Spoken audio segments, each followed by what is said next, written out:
isabato umwami yahiriye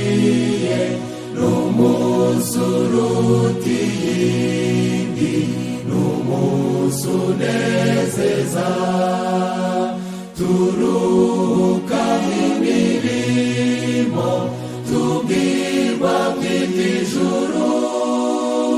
niwo mucyo umurika uva ku Mwami Imana,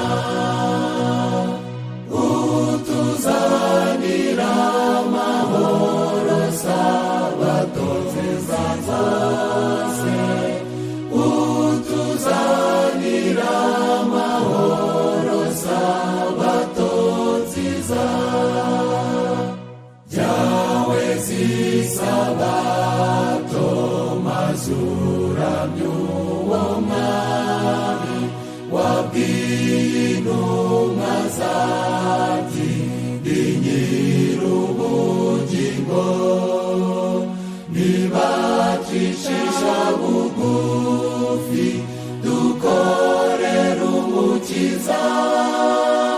tuzajyanwa ku isoko y'amazi y'ubugingo,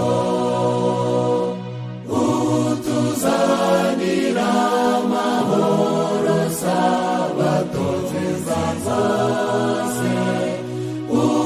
utuzanira amahoro sabato nziza, twishime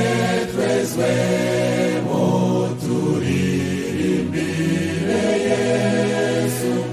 inshuti yacu nziza, tumutekereze, mukiza mwiza udukunda, isezerano ryawe muzaba muri twebwe niryo ritunezeza, utuzanira amahoro sabato nziza.